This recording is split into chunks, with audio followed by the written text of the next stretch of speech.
ये fight solo levelling में one of the best fight मानी जाती है, क्योंकि इस फाइट में तुम्हें एंटरटेनमेंट के साथ साथ जिनवू की गुस्से वाली फॉर्म देखने को मिलती है, जिसे देख करके तुम्हें पता चलता है कि जब जिनवू गुस्से में होता है तब वो क्या कुछ कर सकता है। और इस वीडियो में तुम्हें काफी सारे ट्विस्ट एंड टर्न्स भी देखने को मिलेंगे, तो वीडियो में बने रहना, क्योंकि ये फाइट काफी ज्यादा कमाल की होने वाली है। और इस वीडियो को मैंने 3 पार्ट्स में डिवाइड किया है, जिससे तुम्हारा एक्सपीरियंस और ज्यादा मजेदार हो जाएगा। Part 1, the chosen path. तो कहानी की स्टार्टिंग होती है जब जिनवू अपना शैडो एक्सचेंजिंग की स्किल को यूज कर चुका होता है और उसके पास अभी 2 घंटे बचे हुए होते हैं, क्योंकि अब वो 2 घंटे तक उस स्किल को यूज नहीं कर सकता है। और शैडो एक्सचेंज वही स्किल है जिसकी मदद से जिनवू अपनी शैडोज के बीच में एक्सचेंज हो सकता है और लोगों को लगता है कि वो टेलीपोर्ट हो गया है। और इसी के बारे में जिनवू सोच रहा होता है और वो सोचता है कि अब मेरे पास 2 घंटे हैं, तो क्यों ना मैं मिस चाओ को फोन लगा लूं। पर इसके बाद सोचता है कि नहीं, शायद मुझे उन डंजन्स के बारे में पता लगाना चाहिए और उनमें जाके लेवल अप करना चाहिए जिनको अभी तक किसी ने ढूंढा ही नहीं है। तभी हमें एक मेंशन दिखाया जाता है जो कि क्रिस्टोफर रीड, जो कि एक नेशनल लेवल हंटर है, उसका होता है, जिसकी नींद टूटती है और वो बाहर चल करके आता है और एक ग्लास ऑफ वाइन उठाता है और उसको नीचे जमीन पे फेंकता है। लेकिन इसके बाद ही वो नोटिस करता है कि जैसे ही उसने वो गिलास नीचे फेंका, उसके टूटने की आवाज नहीं आई, लेकिन गिलास टूट गया। इसके बाद ही वो समझ जाता है कि जरूर यहाँ पर कुछ गड़बड़ है और तभी वो जोर से चिल्लाता है, तुम जो कोई भी हो सामने आओ। तभी वहाँ पे एक मोनार्क अपीयर होता है जिसका नाम हमें अभी तक नहीं बताया होता है। और तभी क्रिस्टोफर रीड के पीछे से 2 और मोनार्क आते हैं, जिसके बाद क्रिस्टोफर रीड कहता है कि तुमने क्या ये मजाक समझ रखा है, मैं एक नेशनल लेवल हंटर हूँ और अब तुम में से एक तो जरूर मेरे हाथ से मारा जाएगा। और इसके बाद ही क्रिस्टोफर रीड ट्रांसफॉर्म हो जाता है अपनी ट्रू फॉर्म में। तभी मोनार्क भी समझ जाते हैं कि ये कोई मामूली इंसान नहीं है, क्योंकि इसने स्पिरिचुअल बॉडी मैनिफेस्टेशन का यूज किया है और कोई इंसान ऐसा नहीं कर सकता है। इसी के बाद ही इन लोगों के बीच फाइट स्टार्ट हो जाती है। इसी के बाद ही हमें दिखाया जाता है कि इंटरनेशनल कॉन्फ्रेंस के लिए जिनवू एक प्लेन में बैठा है और उसके साथ एडम वाइट आकर के बैठ जाता है। और एडम वाइट जिनवू को एक लैपटॉप के अंदर एक वीडियो दिखाता है जो कि क्रिस्टोफर रीड की होती है, क्योंकि वो अब मारा जा चुका है। और एडम वाइट जिनवू को एक फोटो दिखाता है और उससे कहता है कि हमें शक है कि इसी इंसान ने क्रिस्टोफर रीड को मारा होगा। और ये फोटो और किसी की नहीं, जिनवू के फादर की होती है, जिसे देखने के बाद जिनवू को काफी ज्यादा गुस्सा आ जाता है और अपनी रूलर्स अथॉरिटी की मदद से वो क्रिस्टोफर रीड को हवा में ही उठा देता है और उस फोटो को भी वहीं पर ही पिचका देता है। और एडम वाइट से कहता है, तुम यहाँ से जिंदा बच के नहीं जाओगे अगर ये कोई मजाक है तो। और तुम्हारे इन्फॉर्मेशन के लिए मैं बता देता हूँ कि एडम वाइट कोई छोटा मोटा इंसान नहीं है, वो literally federal bureau of hunters का चीफ हेड है। तो इसके अगेंस्ट कोई भी एक्शन लेना लिटरली तुम्हारा हंटर्स का लाइसेंस कैंसिल करवा सकता है। और जिनवू ने इसे यहाँ पर हवा में उठा रखा है। इसके बाद ही एडम वाइट हवा में ही लटके हुए जिनवू से कहता है कि इस आदमी की जिसकी तुमने अभी तस्वीर देखी है, ये रिसेंटली एक डंजन से इमर्ज्ड हुआ है, तो ये हो सकता है वो पर्सन नहीं है जिसको तुम सोच रहे हो। जिसके बाद जिनवू कहता है कि तुम्हें क्या लगता है क्रिस्टोफर रीड को मेरे फादर ने मारा है। और इसी के बाद ही जिनवू अपनी रूलर्स अथॉरिटी को रिलीज कर देता है और एडम वाइट को जमीन पर रख देता है। और इसके बाद एडम वाइट बताता है कि जिसने भी क्रिस्टोफर रीड को मारा है वो उसको मारने के बाद वहाँ से जा चुका है। जिसके बाद जिनवू कहता है, तो तुमने मुझे ये फोटो क्यों दिखाई। जिसके बाद एडम वाइट घबरा जाता है और जिनवू से कहता है, क्योंकि अब जो इंटरनेशनल गिल्ड कॉन्फ्रेंस होने वाली है वहाँ पे काफी सारी गिल्ड आने वाली हैं, जिनमें से मेजॉरिटी गिल्ड्स को ये बात पता चल चुकी है और हो सकता है वो इंटरनेशनल कॉन्फ्रेंस के बीच में इस आदमी का फोटो दिखाएं। और मैं चाहता हूँ कि जब उसका फोटो दिखाया जाए तो तुम पैनिक न कर जाओ, इसलिए तुम्हारा वेल विशर होने के नाते मैं तुम्हें यहाँ पर ही ये फोटो दिखा रहा हूँ। और मुझे पूरा भरोसा था कि कॉन्फ्रेंस के बीच में अगर तुम्हारे फादर की फोटो दिखाई जाती तो तुम काफी गलत कदम भी उठा सकते थे। जिसके बाद जिनवू सोचता है कि कहीं ऐसा तो नहीं कि मेरे फादर जो कि 10 साल पहले गायब हो गए थे, अब वो एक मैजिक बीस्ट बन के वापस आए हैं। जिसके बाद ही एडम वाइट सिर्फ ये सोचने लगता है कि मेज टाइप हंटर सिर्फ ऑब्जेक्ट्स को मूव कर सकते हैं, लेकिन इसके पास कुछ अलग ही टाइप की पावर्स हैं। इसका लेवल एकदम अलग है। मुझे लगता था सिर्फ नेशनल लेवल हंटर्स के पास ही इतनी ज्यादा टेलीकिनेसिस की पावर होती है, और अगर मैं गलत नहीं हूँ तो ये इंसान जरूर 6th नेशनल लेवल हंटर होगा। मुझे जल्दी से जल्दी डेप्यूटी डायरेक्टर को ये बात बतानी होगी।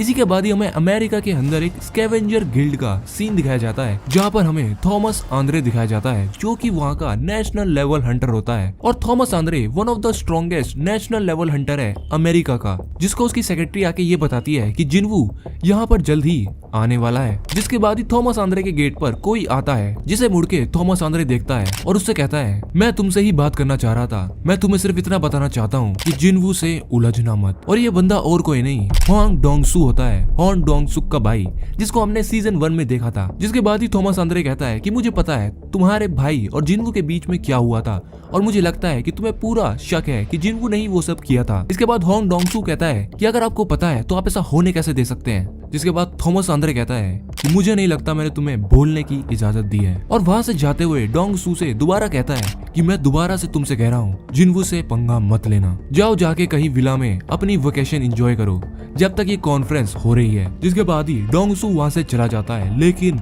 काफी ज्यादा गुस्से में लग रहा होता है। इसके बाद ही जिनवू कॉन्फ्रेंस में आ चुका होता है और सारे हंटर्स उसको देख रहे होते हैं। जिसके बाद ही उनमें से एक हंटर जिनवू को देखता है और उसके साथ चल रहे हंटर से कहता है कि तुमने क्या वो देखा। जिसके बाद उसका दोस्त कहता है कि क्या देखा। जिसके बाद ही वो हंटर कहता है कि मुझे लगता था जिनवू दूसरे डायमेंशन से अपनी शैडोज को समन करता है, लेकिन वो दूसरे डायमेंशन से समन नहीं करता, इनफैक्ट वो ने अपने साथ लेके चलता है और इस साइज की आर्मी के साथ वो यूनाइटेड स्टेट्स पर एक जंग ऐलान कर सकता है। जिसके बाद ही जिनवू को कुछ लोग अपने साथ लेकर के चले जाते हैं और जिनवू के साथ जिन्हो भी आया हुआ होता है, जिसको भी तुमने सीजन 1 में देखा था। और जिनवू उन लोगों के साथ चला जाता है, लेकिन जिन्हो को वो लोग बाहर रेस्ट करने के लिए कह देते हैं और जिनवू को अपने साथ लेकर के चले जाते हैं। जिसके बाद जिनवू पूछता है कि आखिर हम जा कहाँ रहे हैं। जिसके बाद ही वो बंदा जिनवू से कहता है कि अभी तो चीजें काफी ज्यादा शांत है, क्योंकि क्रिस्टोफर रीड की मौत को हमने पब्लिकली अनाउंस नहीं किया है, लेकिन जल्द ही हमें एक ऐसे हंटर की नीड होगी जो कि उसकी जगह को फिल कर सके। जिसके बाद जिनवू कहता है कि तुम्हें क्या लगता है कि वो कैंडिडेट मैं हूँ। जिसके बाद वो बंदा अपना सर हिला करके जिनवू को कहता है कि ऑब्वियसली वो तुम ही हो। और इसी के बाद वो जिनवू से कहता है कि तुम्हें तो पता ही होगा एक रूइन स्टोन आखिर होता क्या है। उसकी स्ट्रेंथ लिटरली एक बीस्ट की तरह ही होती है जो कि उससे निकला हुआ होता है, और हम चाहते हैं कि एक रूइन स्टोन जो कि हमारे पास है उसको तुम रखो। और ये रूइन स्टोन और किसी का नहीं, ह्यूमन हिस्ट्री में सबसे ज्यादा तबाही मचाने वाले मॉन्स्टर का है, इनफैक्ट ड्रैगन का है। और ये ड्रैगन और कोई नहीं कामिश है, और करंटली हम लोग उसके राइटफुल ओनर को ढूंढ रहे हैं जो कि उसकी पावर को हैंडल कर सकता है। और ये रूइन स्टोन हमें कामिश के स्केलेटन से ही मिला था। जिसके बाद जिनवू कामिश के स्केलेटन को देखता है और इसके बाद उसके दिमाग में एक प्लान आता है। जिसके बाद वो उस बंदे से कहता है कि क्या तुम मुझे वहां पर ले जा सकते हो जहां पर कामिश के स्केलेटन को रखा है। तभी इन लोगों के बीच काफी ज्यादा आर्ग्यूमेंट होता है, क्योंकि ऐसे ही किसी को कामिश का स्केलेटन नहीं दिखाया जा सकता है। लेकिन जिनवू किसी तरह उस बंदे को मना लेता है कामिश के स्केलेटन वाली लोकेशन पर ले जाने के लिए।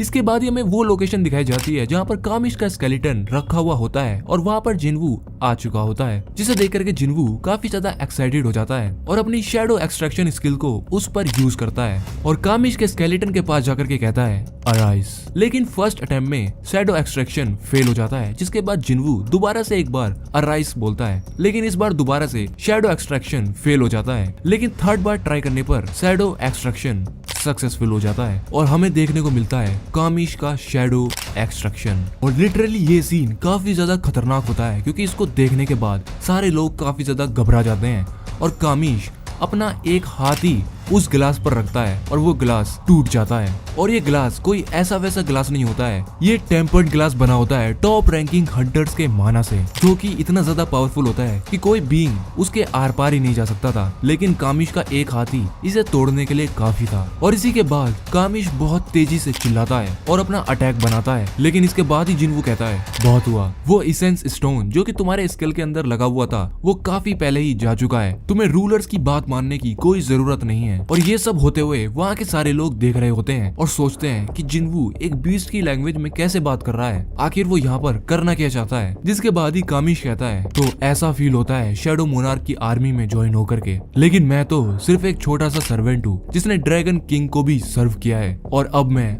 अपना सर न्यू मोनार्क के सामने झुकाता हूँ। जिसके बाद जिनवू उससे पूछता है कि क्या तुम पहले ड्रैगन किंग को सर्व करते थे। जिसके बाद कामिश कहता है यस माइली, मैं पहले एक सर्वेंट था किंग ऑफ बजर्क ड्रैगन्स का, जो कि मोनार्क ऑफ डिस्ट्रक्शन है। जिसके बाद ही जिनवू कुछ सेंस करता है और वो सेंस करता है बहुत ही ज्यादा रेज। और इसी के बाद जिनवू कहता है कि मुझे कोई आइडिया नहीं था कि एक शैडो सोल्जर के पास इतना स्ट्रॉन्ग ईगो हो सकता है। इसका लेवल अभी तक के सारे बीस्ट से काफी ज्यादा है जिनसे भी मैंने अभी तक फाइट की है। और इसमें कोई शक नहीं कि एक एक्स्ट्रा ऑर्डिनरी क्रिएचर है जिसके पास काफी ज्यादा पावर्स हैं। जिसके बाद ही कामिश कहता है कि अनफॉर्चुनेटली मुझे अब आपसे फेयरवेल कहना होगा माय लीग। जिसके बाद जिनवू कहता है कि क्या शैडो मोनार्क की पावर तुम्हारे 8 साल के टाइम स्पेन को ओवरकम नहीं कर सकती। इसी के बाद कामिश जिनवू को यह भी बताता है कि ऐसे 4 ह्यूमंस भी हैं जिन्होंने रूलर्स की पावर को बोरो किया किया था उन लोगों से सावधान रहना। और इसी के बाद कामिश का शैडो एक्सट्रैक्शन भी टूट जाता है और जिन्वू वहाँ से डिसअपॉइंट होकर जाने लगता है और लिटरली अपना हाथ एक दीवार पे मारता है और वो दीवार भी टूट जाती है। जिसके बाद जिन्वू वापस से उसी कॉन्फ्रेंस में आ जाता है और जिन्हो के बारे में पूछता है, लेकिन वहाँ पर जिन्वू को पता चलता है कि जिन्हो को एक कॉल आया था जो कि जिन्वू का ही था और उसने जिन्हो से कहा था कि वो उसका इंतजार ब्यूरो पर कर रहा है। जिसके बाद ही जिन्वू कहता है कि तुम क्या बोल रहे हो, ऐसा तो कभी हुआ ही नहीं, मैंने तो उसे फोन लगाया नहीं था। जिसके बाद ही वहाँ पर एक बंदा आता है और जिन्वू से कहता है कि एक हंटर स्कैवेंजर गिल्ड का यहाँ पर आया था 2 घंटे पहले और उसने जिन्हो के बारे में पूछा था और वही जिन्वू को अपने साथ लेकर के गया था। जिसके बाद ही वो बंदा स्कैवेंजर गिल्ड को फोन लगा करके उनसे डायरेक्टली पूछने का ट्राई करता है, लेकिन जिन्वू जिन्हो को ढूंढने के लिए पहले ही निकल चुका होता है और कहता है कि जिन्हो के ऊपर मैंने अपना शैडो सोल्जर को असाइन ही नहीं किया था, अगर मैंने किया होता तो आज ये नौबत नहीं आती। और लिटरली अपनी पूरी शैडो आर्मी को उस सिटी के ऊपर छोड़ देता है और उनसे कहता है कि जा करके जिन्हो का पता लगाओ कि आखिर जिन्हो है कहाँ पर। और इसी के बाद हमें थॉमस आंद्रे भी दिखाया जाता है जो कि अपने लोगों पर काफी ज्यादा गुस्सा हो रहा होता है और कहता है कि लगता है कि ये सब उसी का किया धरा है, जाओ जल्दी से हुआन डोंगसुंग को ढूंढो, इससे पहले उसे जिन्वू ढूंढ ले। और इसी के बाद हमें दिखाया जाता है कि जिन्वू एक टेरेस पर खड़ा होकर के सब कुछ देख रहा होता है अपनी शैडो आर्मी के थ्रू। और अब यहाँ से स्टार्ट होता है पार्ट 2 ट्रायल ऑफ पावर। तो जिन्वू टेरेस पर खड़ा होकर के ये सोच रहा होता है कि मेरे पास अभी तक सिर्फ एक क्लू है कि जिस भी बंदे ने जिन्हो को वहाँ से उठाया है वो स्कैवेंजर गिल्ड का आदमी था, तो कहीं इसके पीछे हुआंग डोंगसुक का भाई हुआन डोंगसू तो नहीं। वो पहले से इसी चीज का इंतजार कर रहा था कि जैसे ही मैं यूनाइटेड स्टेट्स पर आऊं वो मुझसे अपने भाई की मौत का पता लगा ले, क्या उसे अपनी जिंदगी की कोई परवाह नहीं है। जिसके बाद ही हमें थॉमस आंद्रे दिखाया जाता है और वो कहता है कि उस पागल हंटर ने आखिर ऐसा किया क्यों। नहीं, हुआन डोंगसू एक एस रैंक हंटर है, उसे जरूर डिफरेंस पता होगा अपनी पावर का और जिन्वू की पावर का। इसी के बाद ही थॉमस आंद्रे अपनी सेक्रेटरी को फोन लगाता है और उससे कहता है कि हुआन डोंगसू की लोकेशन मुझे भेजो कि इस टाइम पर वो कहाँ पर है। और थॉमस आंद्रे को पहले से ही पता था कि ऐसा कुछ होने वाला है, इसलिए उसने अपनी सेक्रेटरी को पहले ही बोल दिया था कि हुआन डोंगसू की लोकेशन को पहले से ही ट्रेस करके रखो कि वो कहाँ पर जाता है। जिसके बाद वो थॉमस आंद्रे को 3 लोकेशन भेज देती है कि जहाँ पर उसको लगता है हुआन डोंगसू गया होगा। और इसी के बाद थॉमस आंद्रे सारे स्कैवेंजर गिल्ड के मेंबर्स को कह देता है कि जाओ जल्दी से हुआन डोंगसुक को ढूंढो और जहाँ पर भी वो मिल जाए मुझे कांटेक्ट करो। जिसके बाद वो सारे मेंबर्स आपस में बात कर रहे होते हैं कि आखिर ऐसा अचानक क्या हो गया कि सारे गिल्ड मेंबर्स को बुलाया जा रहा है। इनफैक्ट जिनको रेड्स में भेजा जा रहा था उन्हें भी वापस बुला लिया गया है। आखिर ये सब चल क्या रहा है। इसके बाद ही हमें एक वेयर हाउस दिखाया जाता है जहाँ पर डोंगसू ने जिन्हो को रखा होता है और लिटरली उसे काफी बुरा पीट रखा होता है। वहीं पर ही डोंगसू जिन्हो से कहता है कि मैं तुम्हारे साथ कुछ बुरा नहीं करूंगा अगर तुम मुझे बता देते हो जो कुछ भी मुझे जानना है। गिल्ड मास्टर ने मुझे वॉर्न किया था जिन्हो के साथ उलझने से, लेकिन मैं स्टार्टिंग उससे करने ही नहीं वाला था।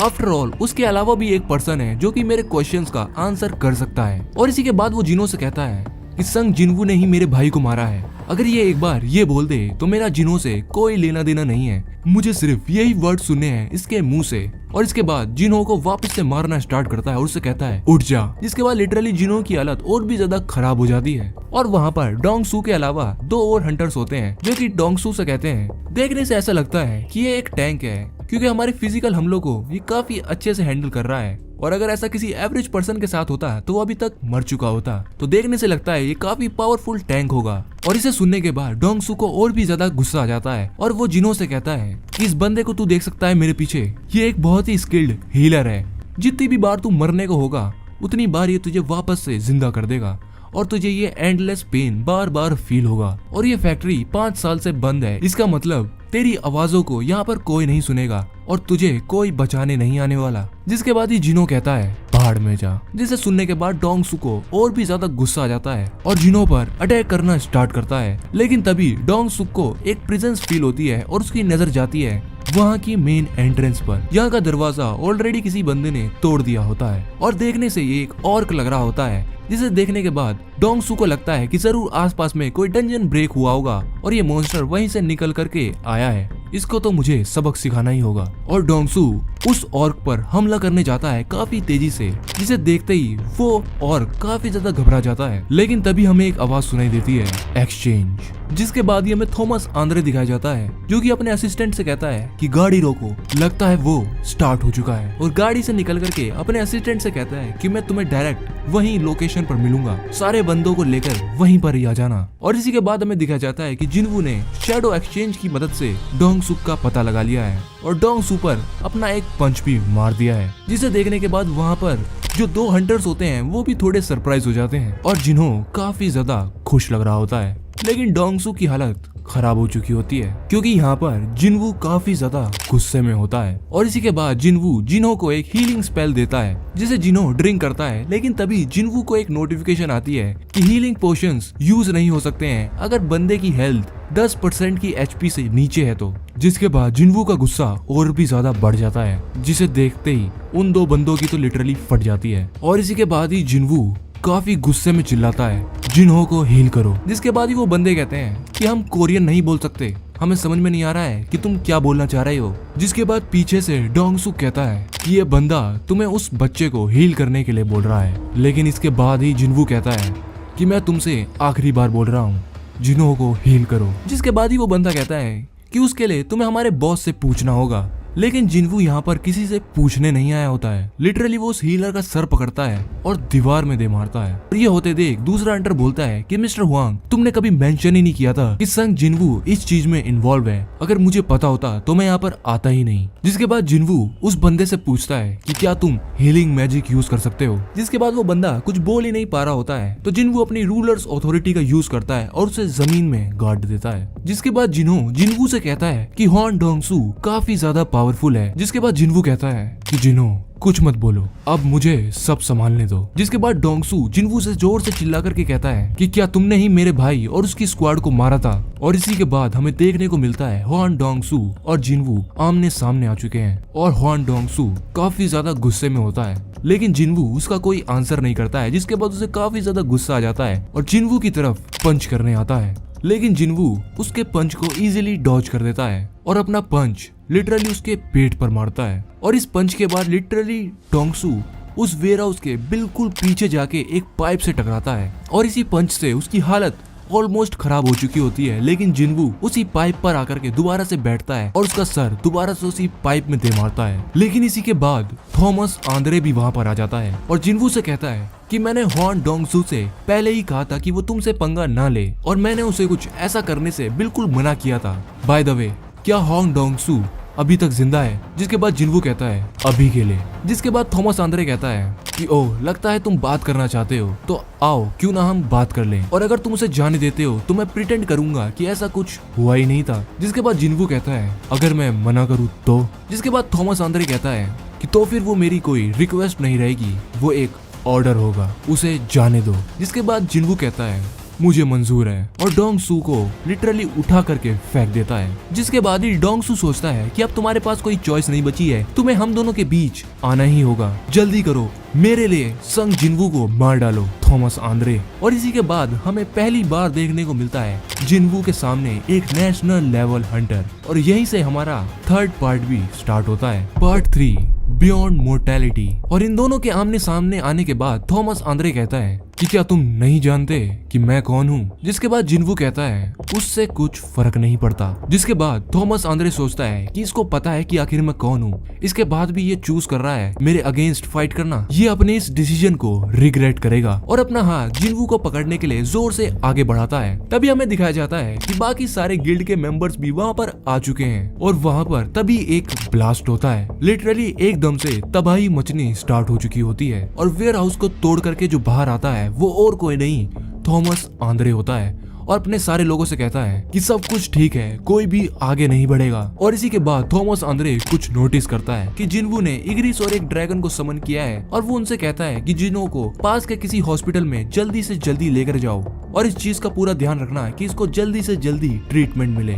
जिसके बाद इग्रिस जिनों को लेकर के वहाँ से उड़ जाता है और थॉमस आंद्रे अपनी पावर्स बाकी के हंटर जो कि वहाँ पर आ चुके हैं उनके साथ शेयर करता है और उन सबसे कहता है कि तुम लोग इंतजार किस बात का कर रहे हो, जाओ उसे पकड़ो। लेकिन जिनवू भी अकेला नहीं होता है, उसने अपनी पूरी शैडो आर्मी समन कर ली होती है और इसे देखने के बाद थॉमस आंद्रे कहता है अब कुछ मजा आने वाला है, लगता है अब मेरा टाइम पूरी तरह से यूटिलाइज होने वाला है। और सच कहूँ तो मुझे बिल्कुल भी परवाह नहीं है डोंग सू के साथ तुमने क्या किया, अब ये बात मेरी इज्जत पर आ चुकी है, मैं इस एरोगेंट हंटर को यहीं पर ही मार डालूंगा। और जिनवू से दोबारा से कहता है कि अभी भी देर नहीं हुई है, अपनी गलती मान लो और सरेंडर कर लो, मैं तुम्हारी जिंदगी बख्श दूंगा। लेकिन इसी के बाद जिनवू कुछ ऐसी चीज करता है जो कि तुम भी एक्सपेक्ट नहीं करोगे, और इसे देखने के बाद थॉमस आंद्रे को काफी ज्यादा गुस्सा आ जाता है। और इसी के बाद हमें देखने को मिलती है थॉमस आंद्रे की आर्मी वर्सेस जिनवू की आर्मी, और जिनवू वर्सेस थॉमस आंद्रे। और ये बैटल काफी ज्यादा एपिक होता है क्योंकि दोनों तरफ की आर्मी एक दूसरे पर बिल्कुल भी रहम नहीं खाने वाली थी, और थॉमस आंद्रे जिनवू की आर्मी को काफी आसानी से मार रहा होता है। तभी उसकी नजर पड़ती है टस्क पर, जो कि साइज में काफी ज्यादा बड़ा होता है और बाकी की शैडो आर्मी को कंट्रोल कर रहा होता है। लेकिन तभी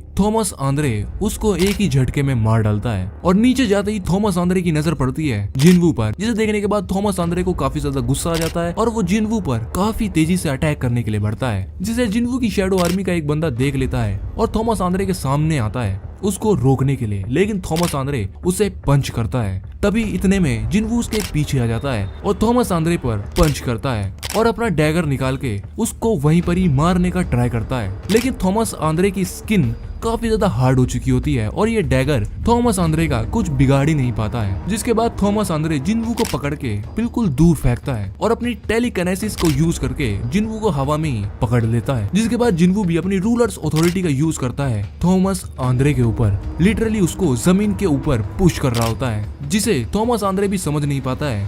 और इतनी ज्यादा पावर उसने अभी तक फील नहीं की होती है, और वो समझ जाता है कि अगर उसने अभी कुछ नहीं किया तो वो जमीन में धंस जाएगा। और इसी के बाद थॉमस आंद्रे सोचता है कि मैं उसे अपनी तरफ खींच रहा हूँ, इसके बाद भी वो मुझ पर अटैक करने के बारे में सोच रहा है, इसकी इतनी हिम्मत कैसे हुई। और इसी के बाद जिनवू थॉमस आंद्रे पर एक जोरदार पंच करता है, जिसके बाद थॉमस आंद्रे काफी दूर जाके गिरता है। लेकिन इसके बाद ही जिनवू रुकता नहीं है, वो थॉमस आंद्रे पर बार बार अटैक करना स्टार्ट कर देता है। और इसी के बाद थॉमस आंद्रे कहता है कि मैंने तुम्हें अंडर एस्टिमेट किया, ये मेरी गलती थी, और जोर से चिल्लाता है रीइंफोर्समेंट। और यहाँ पे अब मैं तुम्हें एक बात बता दूं कि थॉमस आंद्रे कोई छोटा मोटा नेशनल लेवल हंटर नहीं है, इनफैक्ट वो एक वेसल है रूलर्स का। और रीइंफोर्समेंट बोलने के बाद ही थॉमस आंद्रे ट्रांसफॉर्म हो जाता है अपनी ओरिजिनल फॉर्म में, और ये वही वाली फॉर्म है जिसकी मदद से इसने कामिश को भी हराया था। तो तुम समझ ही सकते होगे ये फॉर्म कितनी ज्यादा खतरनाक होगी। और इसी फॉर्म को देखने के बाद जिनवू समझ जाता है कि ये बंदा कोई मामूली नेशनल लेवल हंटर तो नहीं है। और यहाँ पर थॉमस आंद्रे भी बिल्कुल डिस्ट्रक्टिव मोड में आ चुका होता है और जोर से उछल के जमीन पर एक हाथ मारता है, जिसके बाद वहाँ पर कोई जमीन ही नहीं बचती है, लिटरली सब कुछ खाक हो जाता है, जिसे देख करके जिनवू काफी ज्यादा घबरा जाता है। और इसी के बाद ही थॉमस आंद्रे अपना एक अटैक बनाता है और कहता है कैप्चर। और लिटरली ये अटैक काफी ज्यादा पावरफुल होता है, बिल्कुल एक ब्लैक होल की तरह सब कुछ अपने अंदर समन करना स्टार्ट कर देता है। लेकिन किसी तरह जिनवू अपनी कमांडर्स अथॉरिटी की मदद से इसके अंदर जाने से अपने आप को बचा लेता है। लेकिन वहाँ का जो डिस्ट्रक्शन होता है वो काफी ज्यादा होने लगता है, लिटरली अब वहाँ पर कोई वेयर हाउस होता ही नहीं है। इसी के बाद ही जिनवू की नजर पड़ती है थॉमस आंद्रे पर, और ये दोनों अब एक दूसरे को देखते हैं। जिसके बाद जिनवू वहाँ से नीचे उतरता है और थॉमस आंद्रे की तरफ बढ़ता है, लेकिन वो उससे पहले बढ़ पाता, थॉमस आंद्रे उसकी तरफ पहले ही आ चुका होता है और उस पर अटैक करता है। लेकिन जिनवू उस अटैक को डॉज करके थॉमस आंद्रे पर अटैक करता है, लिटरली उसके मुंह पर अपनी नी दे के मारता है, जिसे देखने के बाद बाकी सारे गिल्ड मेंबर्स और थॉमस आंद्रे के बाकी सारे सेक्रेटरीज काफी ज्यादा घबरा जाते हैं और कहते हैं कि थॉमस आंद्रे जो कि एक नेशनल लेवल हंटर है, वो एक मामूली हंटर से आखिर कैसे हार गया, क्योंकि जिनवू थॉमस आंद्रे को काफी बुरी तरह से पीट रहा होता है और थॉमस आंद्रे की हालत काफी ज्यादा बुरी कर देता है,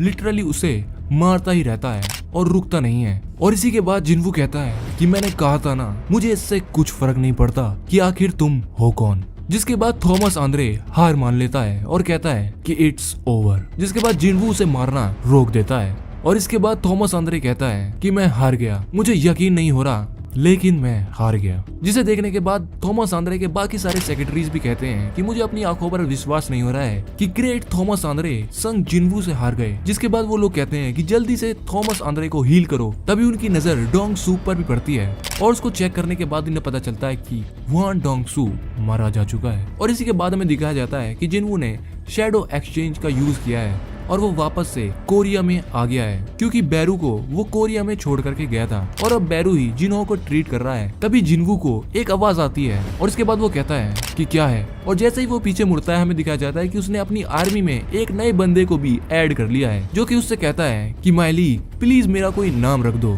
जिसके बाद जिनवू कहता है कि ग्रीड कैसा रहेगा, क्योंकि तुम ग्रीडी होकर के ही मरे हो, यानी कि लालची। जिसके बाद जिनवू से कहता है कि अपना सर नीचे करके दोबारा से लेट जाओ, हुआन डोंगसू।